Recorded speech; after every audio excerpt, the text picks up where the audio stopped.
If you're the one that blunders, that is why I'm making this video, so that you could stop this as a beginner or intermediate, and so that you could level up also a lot faster. So let's start very quickly. Here we have this position. White has just done the move knight to c5. Black is winning because he's up for 4 points of material. He's up essentially an entire piece. However, white has his rook aiming at the king through the pawn, okay, and he has a knight aiming at this pawn as well. So it's important to figure out how to defend it properly. Here's the thing. Black thought the exact same thing. He thought, okay, how do I protect this pawn? What do I actually do? White, of course, aims with his rook and knight at this pawn, okay, and it's quite difficult to defend it. This is what happened, okay, this is the blunder, okay, that happened in here. Black, which is absolutely winning here, like he's up an entire piece, have done the move rook to c8. Okay, rook to c8. Now, why is that a blunder? This is a blunder because this pawn is pinned to the king, and so you can actually make a fork here. Bishop to d6. You end up winning the rook and bringing the piece that you've lost back. This is no longer really a losing position for white. It's not going to be equal, actually, possibly. How do you actually come to stop neglecting certain parts on the board, which by the way happens in almost every level? Like it happens from 600 all the way up to 1700 to 2000. How can you actually stop it so that it will be easier to then level up? If you keep blundering, none of us can really improve our elo levels, which is what we want. And so this is very important to stop. But how do you actually come to notice moves like knight to d6, which looks like it wouldn't make sense for any beginner? So let me now show you the next example, and from there I'm going to show you also how to stop blunders like this. And here is our next example, and the blunder here I think is of course pretty embarrassing, but still happened to 1000s, okay, and I'm the one that blundered here. Take a look at this position. Black is of course winning, okay, he's up 2 points of material. He has a piece for a pawn. Here in this position, what happened is rook takes on h2. Okay, rook takes on h2. This is a free bishop now. White saw it, took it, and now the advantage is no longer for black, and white is completely winning. It's essentially a knight for a bishop. First of all, his king is a lot better than black's king. You can have also files. The 7th rank here doesn't really matter as much. This is one of the reasons that white is winning. Blunders like this and the last one also are very common. So now let's talk about how to actually come to stop them, okay, because this is what we want to do. The name that these blunders have is called tunnel vision. That is basically when you're focusing on a certain part. That is when you do moves like rook to h2 here, or moves like rook to c8 here. It's a little bit more difficult to think how to actually stop this, because you need to figure out how to defend this pawn. And it turns out by computer, which has a very smart defense, is you put a knight here, give a check, and then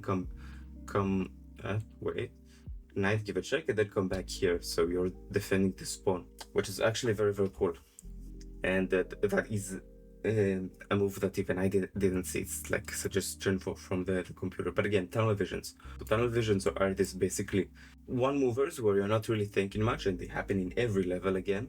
That is when you neglect stuff like this. So white has thought, okay, I'm gonna take this because my rook here is defended, but he neglected that bishop here. I just take. Let me show you how to actually stop them. You're gonna have like a thinking technique that you're going to use before every game that you play. Thinking technique that's going to make it easier for you to actually recognize blunders and discard these moves. So the thinking technique goes like this. You're doing a 3-question process. So the first question is, are the kings safe? Okay.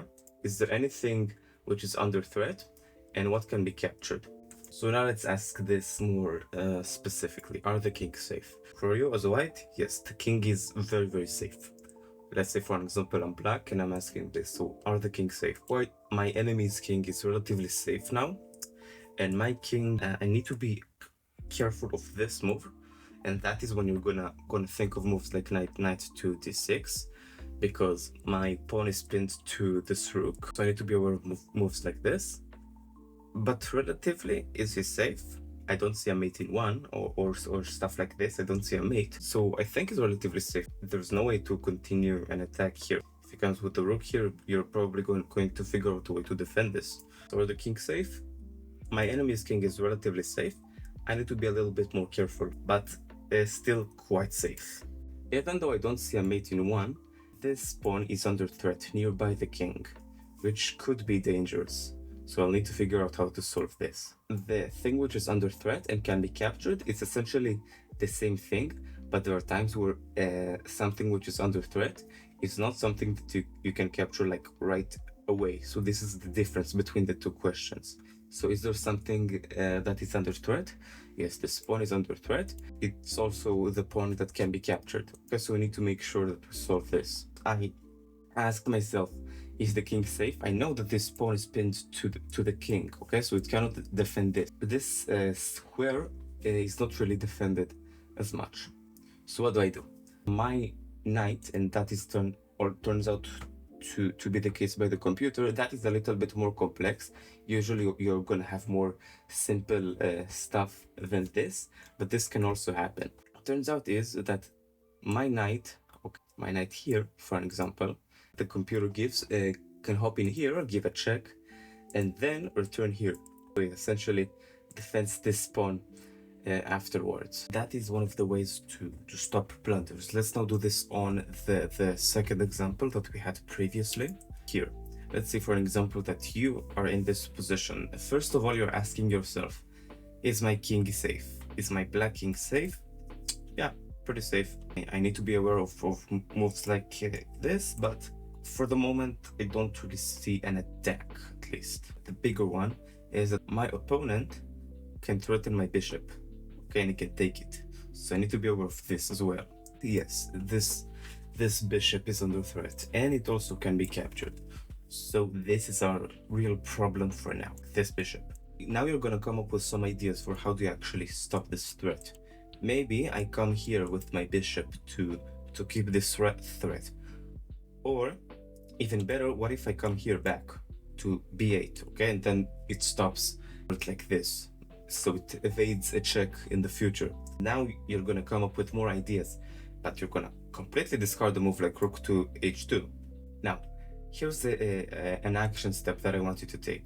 If you still feel like you continue to blunder, I wanted to do a few things. First of all, go to puzzles and specify there for hanging pieces, okay? There's a specific topic in chess for pieces that are hanging like this bishop, for example, and you can actually practice this specific topic in most game platforms. For example, in chess.com, they've made it very easy. And so you can do that. Second thing you can do is just go to your game archive, find out some games where you've blundered in them a piece, like here, and just do this question process, okay? And you're gonna find out that it's a little bit easier now to evade blunders. Something else that you can do if you still feel like you really need help with that is go play against the bots. Now, you're gonna play against bots with a very, very specific intention. You're going to continuously ask yourself this question within the games themselves. That way it's going to be more automatic when you play the game of chess. If you have any questions, you can leave them down below. I'll do my best to answer all of them if I can. Here's the thing, if you really want to improve at chess, blunders are the first problem that you're going to face, but there's also going to be a lot of topics later on that you are going to face and you're going to need to learn them. So if you want, you can consider just going down below. There's a first link in the description. There I show you my chess coaching program. Thank you for watching. Have a nice day. Bye bye. Peace.